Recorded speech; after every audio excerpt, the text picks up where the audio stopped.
Queridos e amados irmãos, que a doce e gloriosa paz do Senhor seja com todos.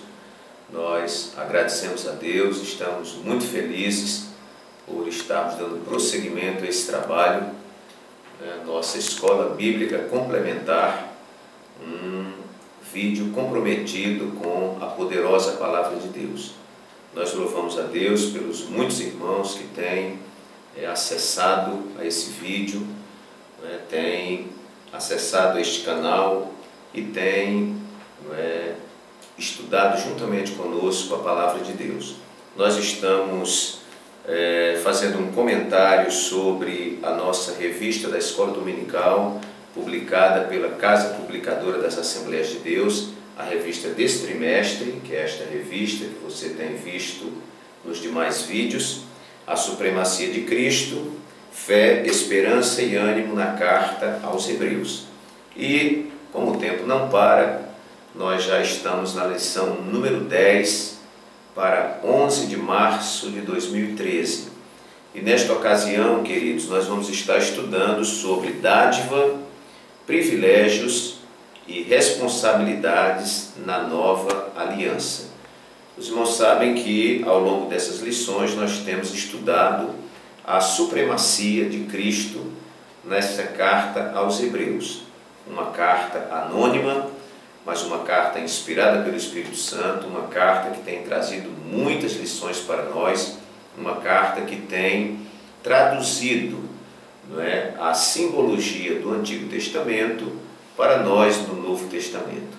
O Antigo Testamento, ele mostra as sombras, e o Novo Testamento, ele mostra para nós a realidade. Muito bem, então hoje nós estaremos estudando esta lição, dádiva, privilégios e responsabilidades da nova aliança. A proposta do autor e a nossa proposta é que a gente comente sobre esses três pontos muito interessantes: a dádiva, ou dádivas, os privilégios e as responsabilidades da nova aliança. O apóstolo Paulo, ele, quando comentava com os coríntios, e com as igrejas que ele formou, e ele escrevia cartas para elas, ele sempre enfatizava que não é pelo fato de nós vivermos na graça que nós vamos viver uma graça irresponsável, uma graça sem comprometimento, uma graça sem responsabilidade para com Deus. Muito pelo contrário, como Deus nos amou e graciosamente nos deu uma tão grande salvação, é importante que todos nós nos comprometamos com a sua obra. Muito bem, o texto bíblico, queridos, que é o texto base da nossa lição, ele se encontra na carta aos Hebreus, capítulo 10, versículos de 1 a 7 e versículos 22 a 25, que nos diz assim: porque, tendo a lei a sombra dos bens futuros e não a imagem exata das coisas, nunca, pelos mesmos sacrifícios que continuamente se oferecem cada ano, pode aperfeiçoar os que a eles se chegam. De outra maneira, teriam deixado de se oferecer, porque, purificados uma vez os ministrantes, nunca mais teriam consciência de pecado. Nesses sacrifícios, porém, cada ano se faz comemoração dos pecados, porque é impossível que o sangue dos touros e dos bodes tire pecados, pelo que, entrando no mundo, diz: sacrifício e oferta não quiseste, mas corpo me preparaste. Holocaustos e oblações pelo pecado não te agradaram. Então disse: eis aqui venho, no princípio do livro está escrito de mim, para fazer, ó Deus, a tua vontade. Cheguemo-nos com verdadeiro coração, em inteira certeza de fé, tendo o coração purificado da má consciência e o corpo lavado com água limpa. Retenhamos firmes a confissão da nossa esperança, porque fiel é o que prometeu. E consideremos-nos uns aos outros para nos estimularmos ao amor e às boas obras. não deixando a nossa congregação, como é costume de alguns, antes admoestando-nos uns aos outros, e tanto mais quando vedes que se vai aproximando aquele dia. O texto áureo, que é o versículo 22, cheguemo-nos com verdadeiro coração, em inteira certeza de fé, tendo o coração purificado da má consciência e o corpo lavado com água limpa. Verdade prática, a nova aliança é uma dádiva divina que traz grandes responsabilidades. Então, meu amado, está aqui o texto, não é? E os temas para nós discutirmos aqui. O nosso comentarista, ele coloca como primeiro ponto, não é, a dádiva da nova aliança. E ele coloca uma única oferta, um único ofertante e uma única vez. Ok. Segundo ponto, ele coloca os privilégios da nova aliança: regeneração, adoração, comunhão. Ok. Também nos mostra as responsabilidades da nova aliança, que, segundo o seu pensamento, a vigilância, a confiança e a perseverança. E fecha com uma conclusão brilhante. Nós temos uma proposta de complementaridade da lição. Nós já temos falado para os irmãos aqui que a nossa proposta é, em cada lição, comentarmos aproximadamente 10 tópicos, né, que vão enriquecer, né, e acrescentar algum conhecimento à nossa lição, que já é muito bem elaborada, muito bem feita, né, e muito rica. Ok. Então nós queremos colocar aqui para os irmãos, primeiro, 3 dádivas da nova aliança. E algumas dessas dádivas vão incorporar as que já constam da lição. Vamos enumerar também 5 privilégios, não é, da nova aliança. E, por fim, também 3 responsabilidades, na nossa maneira de ver, que estão embutidas nesta nova aliança. Então, comecemos pela dádiva. Eu queria colocar aqui como primeiro ponto, queridos, a dádiva do Filho para a nossa redenção eterna. Nós sabemos que a maior dádiva que Deus poderia dar à humanidade foi o seu próprio Filho. Jesus, conversando com Nicodemos no capítulo 3 do Evangelho de João, onde está registrado, Jesus disse para Nicodemos: olha, Nicodemos, Deus amou o mundo de tal maneira que deu o seu Filho unigênito, para que todo aquele que nele crê não pereça, mas tenha a vida eterna. Então, meus amados, não fomos nós que pedimos Jesus, não fomos nós que merecíamos Jesus.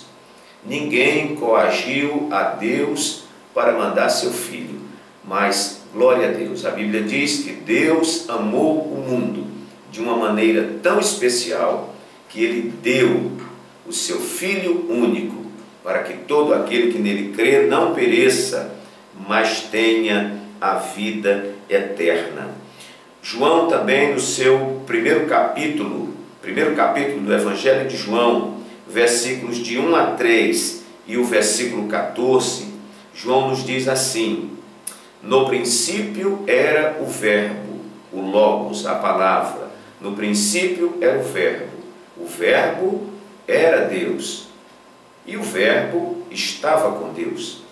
Todas as coisas foram feitas por Ele, e sem Ele nada do que foi feito se fez. E o evangelista prossegue dizendo, não é, que este Verbo, não é, Ele se encarnou e Ele habitou entre nós e vimos a sua glória.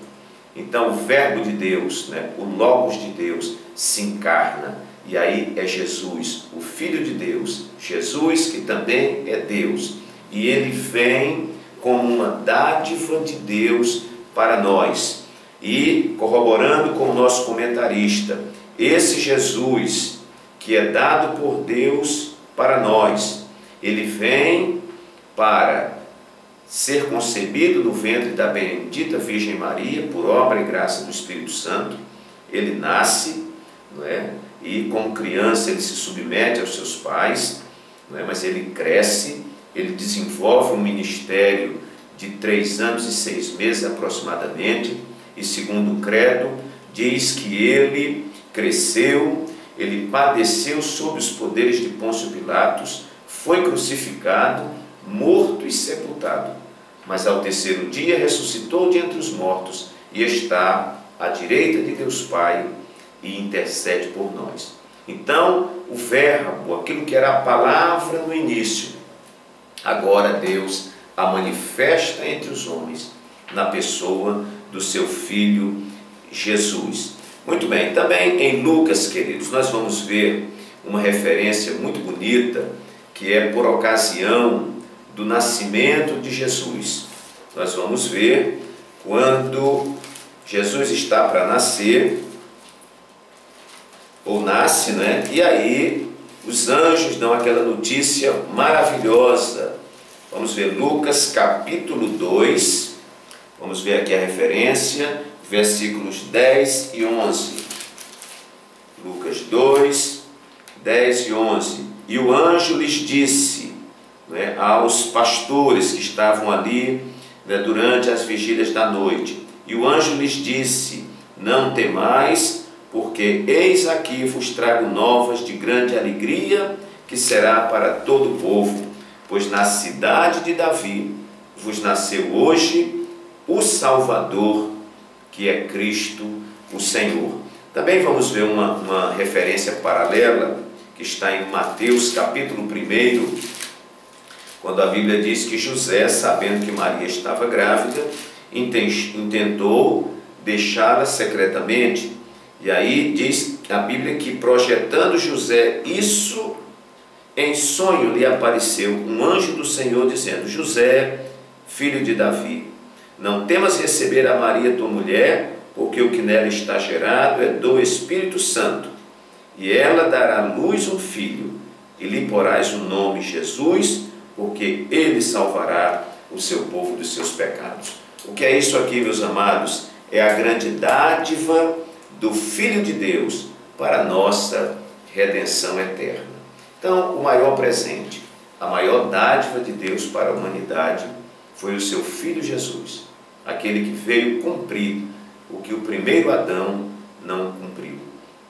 Aquilo que o primeiro Adão ficou deficitário, Jesus vem e cumpre cabalmente a lei, cumpre cabalmente as exigências de Deus, né? E nos leva a uma tão grande redenção.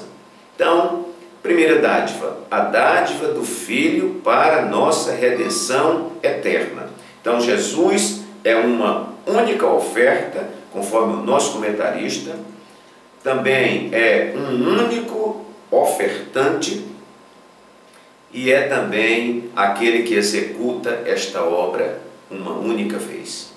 Muito bem. A segunda dádiva, que não consta aqui da nossa lição, mas eu queria mencionar porque ela está inclusa na nova aliança. Dentre as muitas, nós poderíamos citar aqui dezenas de dádivas, mas eu quero colocar a dádiva dos dons espirituais. É uma dádiva, queridos, que é uma particularidade da nova aliança. Nós sabemos que no Antigo Testamento o Espírito Santo se apossava de algumas pessoas, como se apossava de Sansão, e Sansão tinha sua força redobrada, não é? E ele, não é, destruía os filisteus e tudo mais. Gideão, cheio do Espírito Santo também, enfrentou os midianitas, e assim sucessivamente. O Espírito do Senhor tomava os profetas e eles falavam o assim diz o Senhor. Mas na nova aliança nós temos, irmãos, os dons espirituais como dádivas de Deus.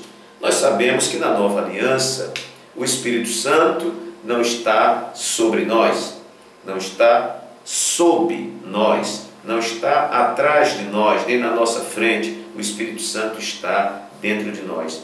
O Espírito Santo mora em nós. Nós temos o privilégio de receber o batismo com o Espírito Santo e, consequentemente, recebermos dons espirituais. A Bíblia vai mencionar, nós vamos ver aqui algumas referências, né? Como nós temos em Romanos capítulo 12, versículos 6 a 8, vamos ver esta referência, Romanos 12, onde Paulo fala alguma coisa sobre os dons, muito interessante. Romanos capítulo 12. Romanos capítulo 12, versículos 6 a 8. De modo que, tendo diferentes dons, segundo a graça que nos é dada, se é profecia, seja ela segundo a medida da fé. Se é ministério, seja em ministrar. Se é ensinar, haja dedicação ao ensino. Ou o que exorta, use esse dom em exortar. O que reparte, faça-o com liberalidade. O que preside, com cuidado. O que exercita misericórdia, com alegria. Estão aqui alguns dons, irmãos, além daqueles 9 que Paulo vai elencar lá em 1 Coríntios 12, não é? A partir do versículo 8, onde ele menciona o dom da palavra da sabedoria, o dom da palavra do conhecimento, o dom de profecia, o dom de variedade de línguas, o dom de interpretação das línguas, os dons de curar, o dom de operação de maravilhas, o dom da fé e o dom de discernir os espíritos e outros dons que estão distribuídos nas escrituras, conforme o Espírito Santo quer usar cada pessoa. Essa prerrogativa, ela diz respeito à igreja que está na nova aliança. Então nós colocamos isso aqui como dádiva, irmão, porque os dons, eles são capacitadores para a igreja de Deus. Então, um homem com dons do Espírito Santo, ou com o dom do Espírito Santo, ele desenvolve um trabalho com muito mais fluência, com muito mais ousadia do Espírito Santo, com muito mais fluidez do Espírito Santo, né? Então, nós precisamos orar. Como a gente vê hoje, uma igreja moderna, pobre de dons espirituais. Mas não é pobre porque Deus não queira usar a igreja nos dons espirituais. Ela é pobre porque não busca os dons espirituais. Você não vê alguém orando, a não ser que ele ore em silêncio, não, você não vê pessoas dizendo: Jesus, me use nos dons espirituais, no dom da palavra da sabedoria, como nós precisamos, no dom da palavra do conhecimento, na interpretação das línguas, no dom de profecia, que não é a mesma configuração do Antigo Testamento, né? É um dom, e Deus usa aquele que Ele quer com o dom de profecia e outros dons. Então, meus queridos, hoje, não é, a promessa, disse Pedro, ela diz respeito a todos nós. Vejam que quando os apóstolos foram cheios do Espírito Santo, nós vamos ver isso no livro de Atos dos Apóstolos. Eles foram cheios do Espírito Santo e Jerusalém estava cheia de judeus da diáspora que estavam indo lá para a grande festa em Jerusalém. E quando eles viram os discípulos cheios do Espírito Santo, falando em línguas estranhas, eles ignoraram. E alguém disse: eles estão bêbados. Pedro se levanta e diz: eles não estão bêbados, sendo a 3ª hora do dia, era 9 horas da manhã. Mas o que vocês estão vendo aí é aquilo que foi prometido, né? Olha o que Pedro diz em Atos capítulo 2 e versículo 15 em diante: estes homens não estão embriagados como vós pensais, sendo esta a 3ª hora do dia, mas isto é o que foi dito pelo profeta Joel: e nos últimos dias acontecerá, diz Deus, que do meu Espírito derramarei sobre toda a carne, e os vossos filhos e as vossas filhas profetizarão, os vossos jovens terão visões, e os vossos velhos sonharão sonhos. E também do meu Espírito derramarei sobre os meus servos e minhas servas naqueles dias, e profetizarão. Então, queridos, nós cremos que os dons espirituais não cessaram, os dons espirituais continuam, e os servos e servas de Deus que têm buscado, têm recebido dons de Deus para exercer o seu ministério com muito mais eficácia. Então, como dádiva, nós temos a dádiva do Filho para a nossa redenção eterna, em primeiro lugar. Em segundo lugar, a dádiva dos dons espirituais, que são muitos os dons.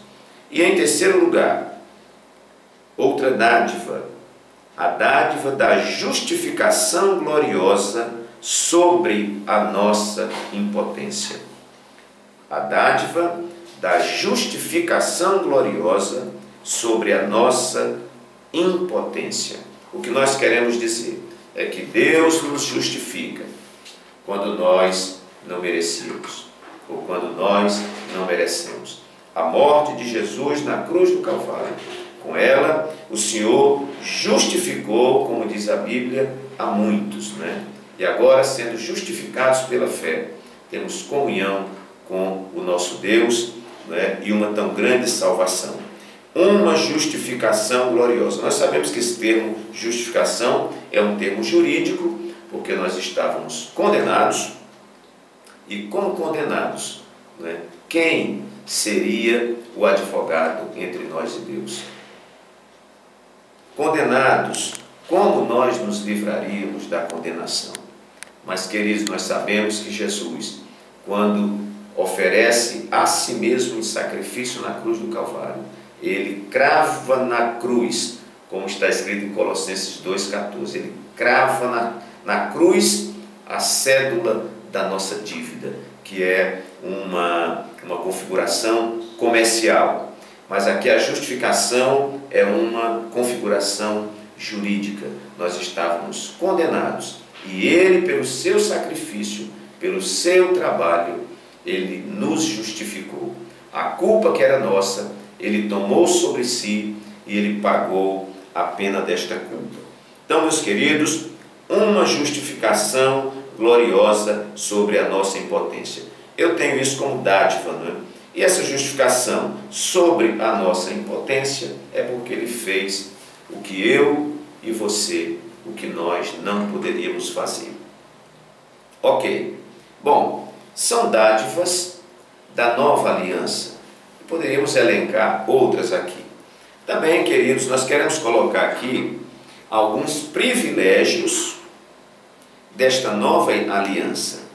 Em primeiro lugar, que privilégios nós gozamos nesta nova aliança, neste novo pacto, nesse novo testamento? Em primeiro lugar, uma revelação progressivamente maior.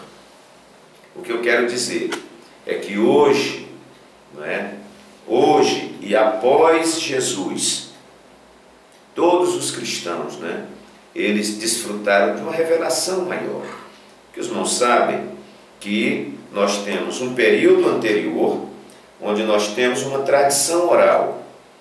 Não tinha nada escrito. Nos dias de Adão, nos dias de Noé, não é? Eram tradições orais.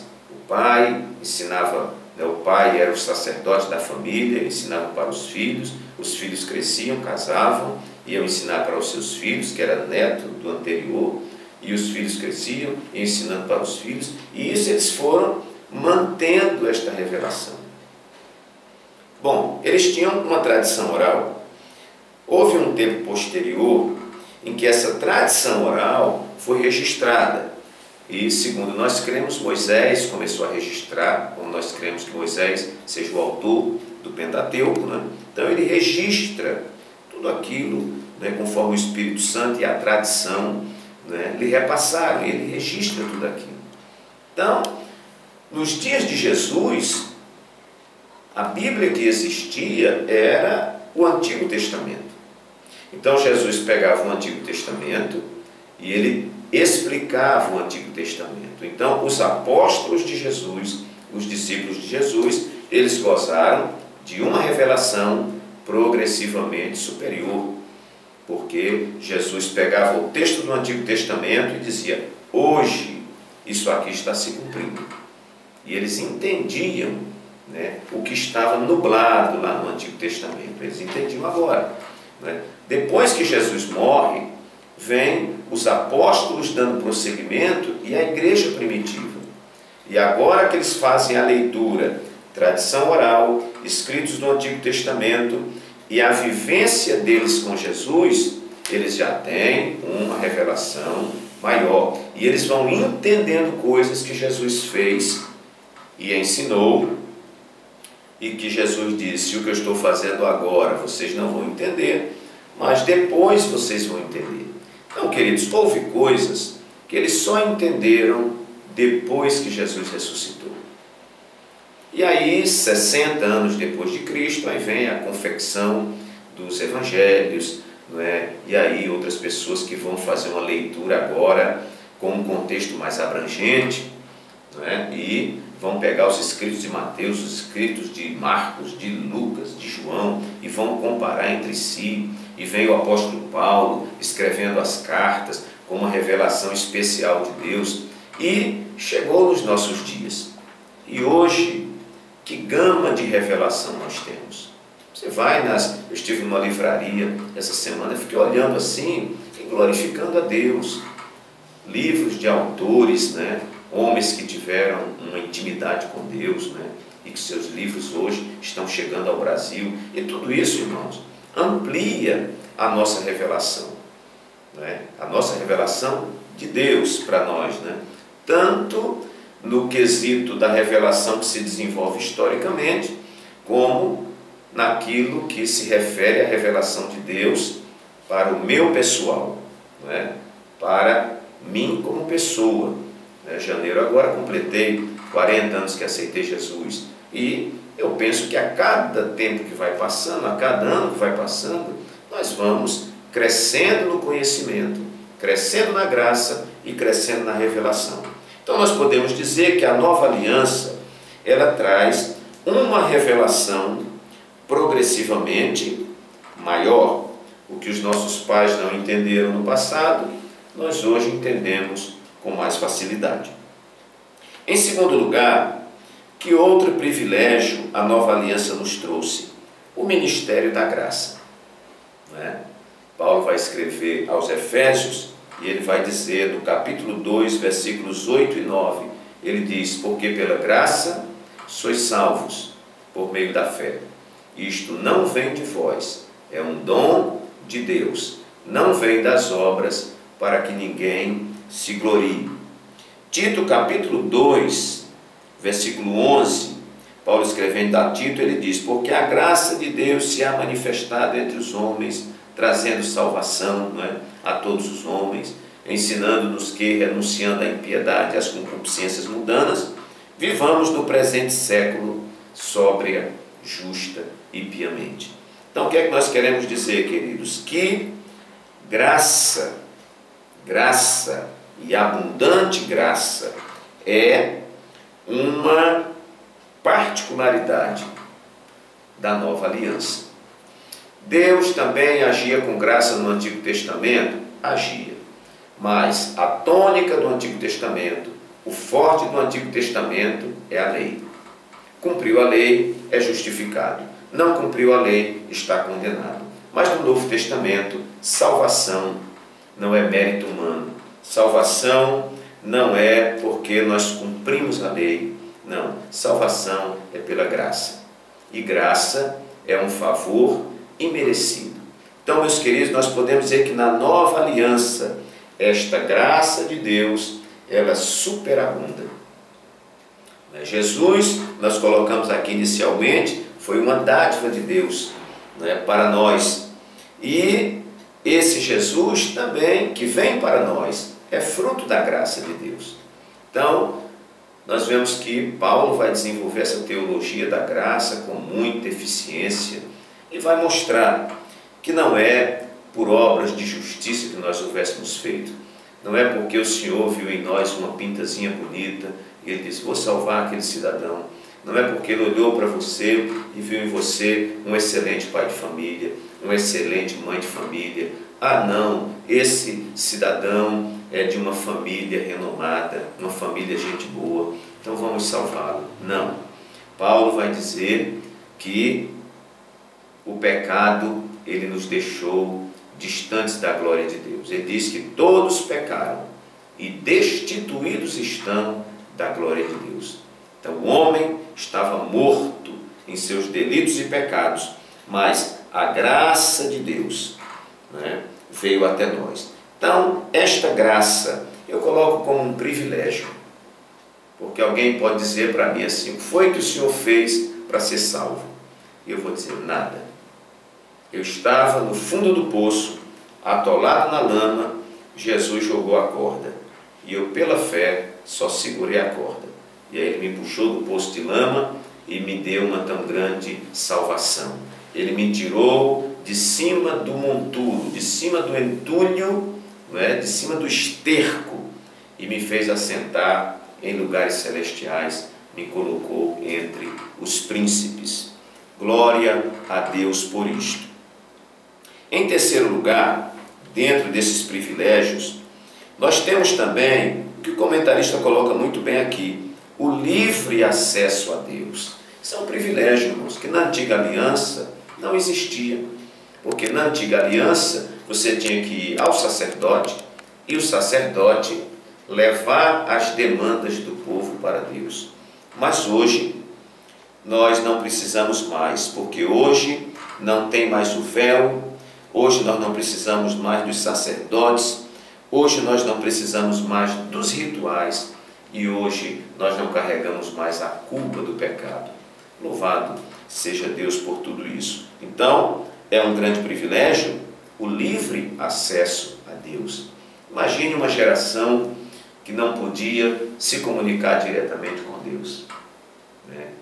Não, eu queria tanto apresentar esse sacrifício, eu queria tanto pedir perdão pelos meus pecados. Não, você tem que esperar, porque você tem que providenciar um animal, você tem que levar lá no sacerdote, não é qualquer animal. Ah, mas eu não tenho um animal. Se vire, compre um animal, dê seu jeito, né?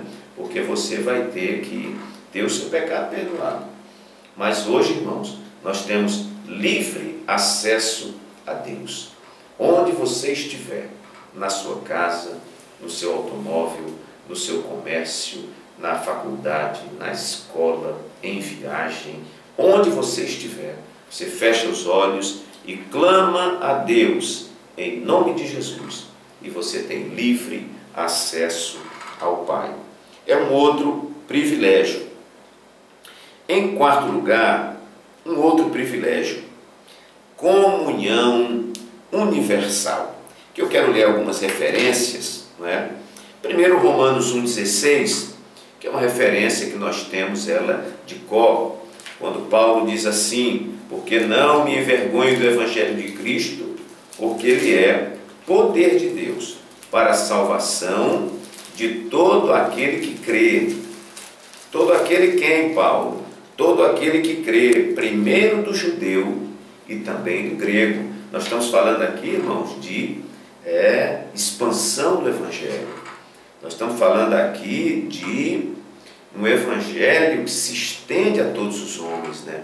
Primeiro do judeu e também do grego. Porque João escreveu e disse que Jesus veio para o que era seu, e os seus não o receberam, os judeus. Mas a todos quantos o receberam, a Bíblia diz que o Senhor deu-lhes poder de serem feitos filhos de Deus. Então nós temos aí esta referência. Também vamos para Romanos, capítulo 10, e o versículo 12, uma outra explanação de Paulo. Ele diz assim: porquanto não há diferença entre judeu e grego, porque um mesmo é o Senhor de todos, rico para com todos os que o invocam. E aí ele complementa, né? Porque todo aquele que invocar o nome do Senhor será salvo. É uma outra referência importante. Vamos ver também uma outra interessante, que é em Gálatas, outra carta do apóstolo Paulo, Gálatas capítulo 3. Também tem outra colocação muito interessante do apóstolo. capítulo 3, versículos 27 e 28. Porque todos quantos fostes batizados em Cristo, já vos revestistes de Cristo. Nisto não há judeu, nem grego, não há servo, nem livre, não há macho, nem fêmea, porque todos vós sois um em Cristo Jesus. Então, que coisa linda! Nós vemos aqui esta comunhão universal. E a Bíblia vai nos mostrar que um dia haverá um só rebanho e um só pastor. Né? As divergências vão cair por terra, porque a igreja do Senhor, ela é una. Nós não sabemos, esta igreja invisível, né? Que tem uma porção aqui, tem uma porção aí onde você está, tem uma porção acolá, tem uma porção ali, e nós não conhecemos. O que nós contemplamos é a igreja visível, a comunidade religiosa, mas a igreja que será arrebatada, a igreja dos remidos e lavados pelo sangue de Jesus, a igreja daqueles que foram comprados pelo sangue de Jesus, nós não conseguimos ver, porque ela é invisível. Eu olho para você e não posso dizer se você é igreja ou não. Jesus disse assim: pelo fruto vocês conhecerão a árvore. Mas até com o fruto, às vezes a gente, né, se engana com alguém. Então, queridos, mas o Senhor, que é onisciente, conhece todas as coisas, Ele sabe quem é a sua igreja. E naquele dia, Jesus disse que vai recolher, né, os anjos vão recolher o trigo, né, e depois vão tirar lá o joio e vão lançar no fogo. E o trigo vai ser ajuntado no celeiro. Então, quinto privilégio. Quinto, o nosso trato com o real e não mais com o simbólico. Assunto que nós já tratamos em outras lições, não é? É um privilégio desse tempo da nova aliança? Sim. Hoje nós não tratamos mais com símbolo. Hoje a arca não tem nenhum sentido para nós. Chofar não tem mais nenhum sentido para nós. Corneta não tem mais nenhum sentido para nós. Vestes sacerdotais não tem mais nenhum sentido para nós. Candelabro e outros utensílios que eram da antiga aliança, utensílios tipológicos, vamos dizer, eles não têm mais sentido para nós, porque hoje nós lidamos com a realidade. Vindo Jesus, nós saímos do rudimento da doutrina e agora avançamos para uma dimensão, para uma plataforma superior à que nós estávamos, né? Paulo, ele quando vai escrever para os coríntios, né, ele fica impressionado, ele diz: eu pensei que vocês já tinham desenvolvido mais, parafraseando, né?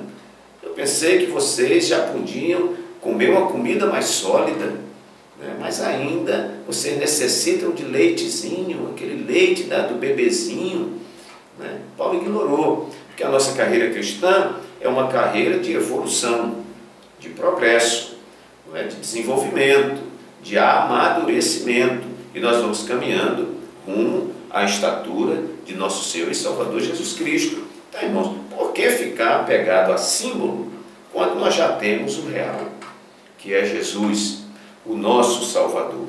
Graças a Deus. Então, queridos, fechando a nossa lição, nós vamos aqui para responsabilidades.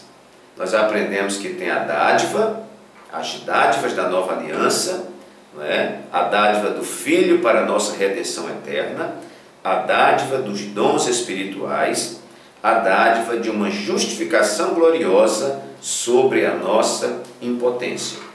Vimos também privilégios, privilégio de uma revelação progressivamente maior, privilégio do ministério da graça, privilégio do livre acesso a Deus, privilégio da comunhão universal e o privilégio do nosso trato com o real e não mais com o simbólico. E agora vamos para as responsabilidades. Muito poder, muita responsabilidade. A quem muito é dado, muito será cobrado.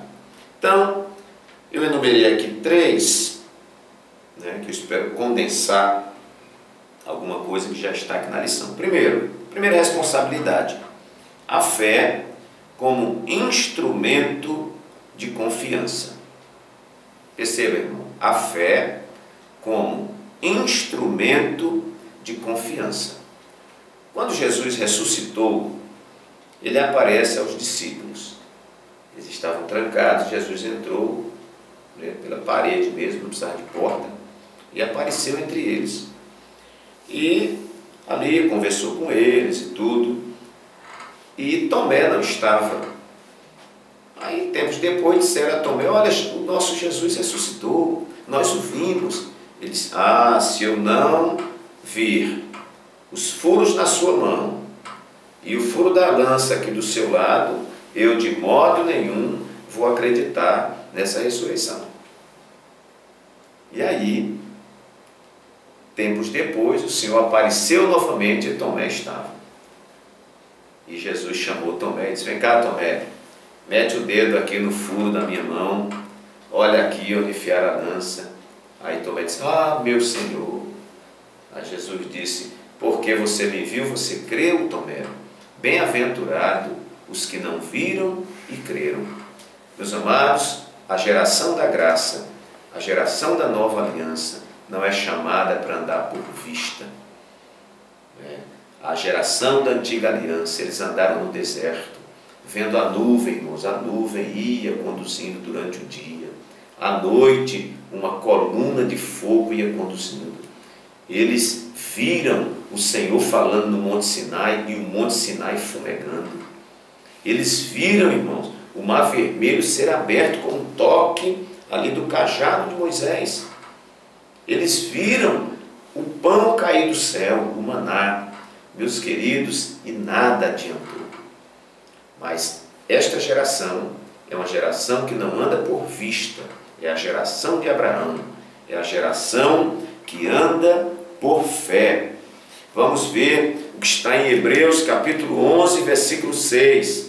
Uma palavra do escritor aos Hebreus, onde ele diz algo sobre a fé. Ele diz: ora, sem fé é impossível agradar a Deus, porque é necessário que aquele que se aproxima de Deus creia que Ele existe e que é galardoador dos que o buscam. Se você observar o capítulo 11 de Hebreus, é um capítulo onde está elencada a galeria dos heróis da fé. Aqui tem vários personagens. Aqui você vai ver Abel, aqui você vai ver Enoque, aqui você vai ver Noé, vai ver Abraão, aqui você vai ver Sansão, vai ver Moisés, e vai ver Raabe, e vai ver muitos outros que pela fé alcançaram vitória, pela fé. Então, meus queridos, hoje esta geração da graça, esta geração da nova aliança, não adianta ela querer ver um Jesus palpável, Não, essa geração agora, ela crê no invisível, mas crê que existe. Nós vivemos pela fé. Jesus disse que foi bem-aventurado aqueles que não viram e creram. E onde nós sustentamos a nossa confiança, onde nós sustentamos a nossa fé? Na infalibilidade da palavra de Deus. O profeta Isaías, ele disse: seca-se a erva e caem as flores, mas a palavra do Senhor subsiste eternamente. Isaías 40, versículo 8. Mateus 24, 35. Jesus disse: passarão os céus e a terra, mas a minha palavra, ou as minhas palavras, não hão de passar. Números 23, 19.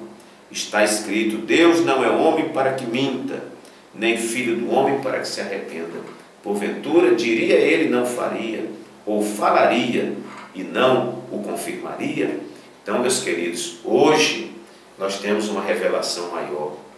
Nós já falamos, uma revelação progressivamente maior. E isso injeta em nós um maior compromisso de fé.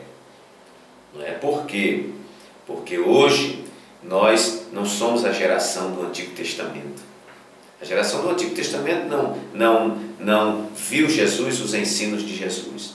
Nós não vimos Jesus, mas temos os ensinos de Jesus.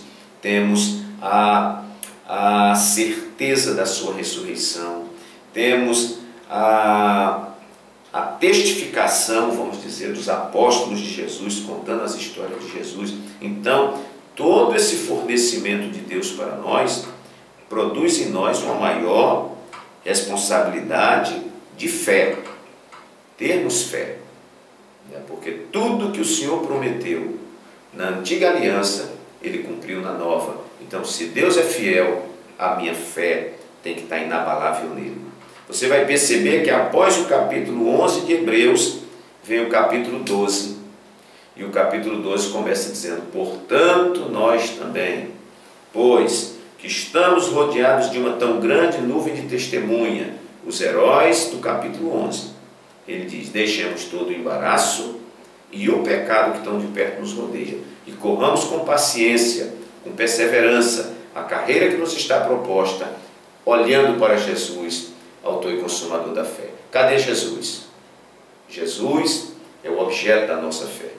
Jesus é o Deus que nós cremos, que morreu na cruz do Calvário para nos salvar e que resistiu para que nós resistamos também.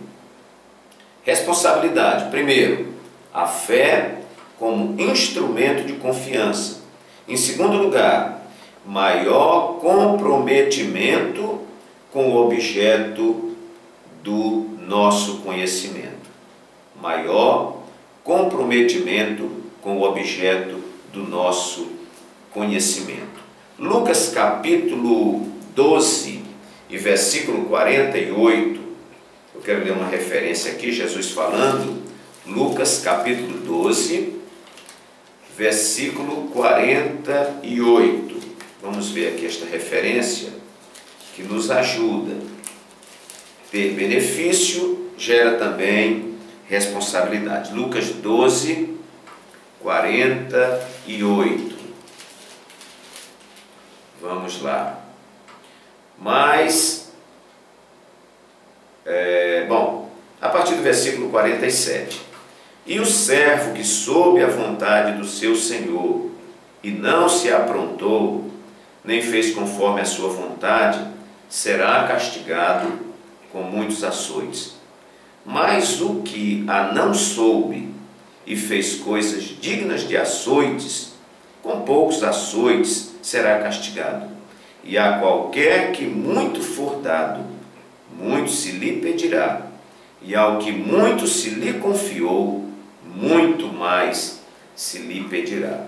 Queridos irmãos, é para a gente baixar, porque a responsabilidade sobre nós, ela é uma responsabilidade muito maior, muito maior. Hebreus 10, 29, que é a carta que nós estamos estudando, vamos ver uma referência também. Hebreus 10, 29. Vamos a partir do 28. Quebrantando alguém a lei de Moisés, morre sem misericórdia, só pela palavra de 2 ou 3 testemunhas. De quanto maior castigo, cuidais vós, será julgado merecedor aquele que pisar o Filho de Deus e tiver por profano o sangue do testamento com que foi santificado e fizer agravo ao Espírito da graça. Meu Deus! E Hebreus 12, 25, outra colocação. Vede que não rejeiteis ao que fala, porque se não escaparam aqueles que rejeitaram o que na terra os advertia, muito menos nós, se nos desviarmos daquele que é dos céus. Se não escapou os que Moisés falou, imagine aqueles que Jesus falou. Aí nós vamos ver no capítulo 2 dessa carta, quando o escritor diz: convém-nos atentar com mais diligência para as coisas que já temos ouvido, para que em tempo algum nos desviemos dela. Porque se a palavra falada pelos anjos permaneceu firme, e toda transgressão recebeu a justa retribuição, como escaparemos nós, se não atentarmos para uma tão grande salvação? Então, responsabilidades. Primeiro, a fé como instrumento de confiança. Segundo lugar, maior comprometimento com o objeto do conhecimento. Em terceiro lugar, edificando o corpo de Cristo numa congregação. Edificando o corpo de Cristo numa congregação. Há uma recomendação do escritor, ele diz assim: não deixando a nossa congregação, como é costume de alguns, antes admoestando-nos uns aos outros, e tanto mais quanto vedes que se vai aproximando aquele dia. Meus queridos, nós vivemos hoje uma época onde nós já temos a congregação dos desigrejados. O que são desigrejados? Aqueles que se decepcionaram com alguma coisa dentro da comunidade religiosa e resolveram ser crente em casa. Então, eles dizem: não precisa de igreja, não precisa de templo. Não, eu tenho Jesus no coração, na minha casa eu ajoelho, eu oro, eu leio a Bíblia, e sou cristão. Ninguém pode estar julgando a vida dessa pessoa. Mas, meu querido, a Bíblia nos orienta a nós estarmos numa congregação, e não integrando esse quadro dos desigrejados. Nós temos dito muito aqui na igreja que para que nós estejamos numa congregação é necessário a renúncia de si mesmo pelo grupo. Às vezes as pessoas, elas não querem renunciar à sua vontade. Elas querem que o grupo funcione conforme ela quer. Ela quer ser o centro e toda a comunidade servindo. Então ninguém pode pensar diferente dela, ninguém pode criticá-la, ninguém pode magoá-la, ninguém pode fazer nada, porque senão ele sai da igreja. Então, queridos, eu diria que a palavra mais adequada para cristianismo seria renúncia. É você desprezar muitas vezes seus interesses pessoais pelo grupo. Não, eu deixo isso aqui, que é o meu querer, e vou me adaptar, porque as pessoas pensam diferente de mim. Cada cabeça é um mundo, e um mundo de problema. O nosso saudoso pastor Zeneca, ele costumava dizer: você quer ser feliz? Viva com 25% das suas razões, dê 75% para os outros. Então, irmãos, às vezes a gente perde bênção de Deus, sai da congregação, sai da igreja, porque as pessoas ofenderam, porque ele quer 100% da sua razão, e aí não funciona. E eu estive no Rio de Janeiro há um tempo atrás, e um pastor disse uma palavra muito interessante, e eu já falei em muitas igrejas, porque foi uma palavra que veio bem forte ao meu coração, e quero falar para você também. Esse pastor, ele disse assim: se você deixou a igreja por causa de pessoas, é porque você nunca entrou nela por causa de Jesus. Vou repetir: se você deixou a igreja por causa de pessoas, é porque você nunca entrou nela por causa de Jesus. Quem entrou na igreja, quem entrou na congregação por causa de Jesus, só sai o dia que Jesus sair, mas ele permanece firme lá. Então, esse negócio de crente ao pé do rádio, crente ao pé da TV, isso aí, queridos, é uma furada. É uma furada. A gente tem, sabe, a gente se enriquece na igreja com as nossas diferenças. Eu não posso exigir que todo mundo pense como eu penso, olhe como eu olho, veja como eu vejo. Não, é nessa diversidade, nessa pluralidade que nós vamos nos enriquecendo. É num lugar onde você recebe ofensa, você vai aprender a perdoar. É num lugar onde você é constantemente confrontado, você vai desenvolver domínio próprio, longanimidade e outras coisas que são atinentes à vida cristã. Então, queridos, o escritor aos Hebreus, ele diz assim: não deixando a nossa congregação, como é costume de alguns. Então, já naquele tempo, muitos deixavam a casa de Deus por causa de uma ofensa, por causa de um ponto de vista diferente, e ainda hoje acontece. Mas, se a gente entender que igreja também é lugar de problema, que pastorear é a arte de administrar problema, que você vai conviver com pessoas diferentes e que você precisa olhar para Jesus e não ficar focado nas pessoas. Que nesta carreira cristã nós vamos ter tristezas, vamos ter dissabores. Nós vemos Paulo tendo um dissabor com Pedro. Paulo disse assim: eu tive que repreender Pedro na cara. Eu pergunto aos irmãos, será que naquela repreensão Pedro ficou dando gargalhada? Ficou, oh, glória, que coisa boa Paulo ter me repreendido. Não, ele ficou, né? Se ele era homem como eu sou e você também é, ficou chateado ali consigo mesmo. Mas se ele estava com um procedimento hipócrita, Paulo o repreendeu. Paulo teve uma contenda pesada com Barnabé por causa de João Marcos. Mas no final, Paulo diz: traga João Marcos, que me é muito útil. E assim, meus queridos, vamos caminhando, né? Porque congregar, estar em uma igreja, estar em uma congregação, é uma responsabilidade de todo cristão. Você não vive só para você, você vive também para os outros. Você não está indo à igreja, mas há alguém na igreja que precisa de alguma coisa que só você tem. Eu não posso deixar de ir à igreja. Existem muitas pessoas que dependem também da minha pessoa. Então eu não vivo só para mim. A minha presença influencia meu filho, influencia minha filha, influencia os outros obreiros mais novos, né?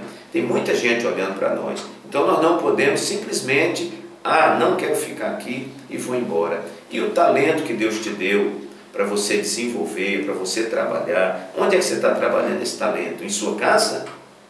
Não. Então, queridos, sigamos aquilo que o escritor nos diz. Então, responsabilidades. Primeiro, a fé como instrumento de confiança. Segundo, maior comprometimento com o objeto do conhecimento. E terceiro, edificando o corpo de Cristo numa congregação.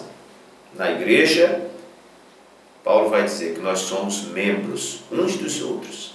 Imagine se esse dedo aqui se revoltasse. Ele diz: não quero mais ficar nessa mão, eu queria ser da mão direita. Aí esse dedo arrancasse daqui e viesse para cá.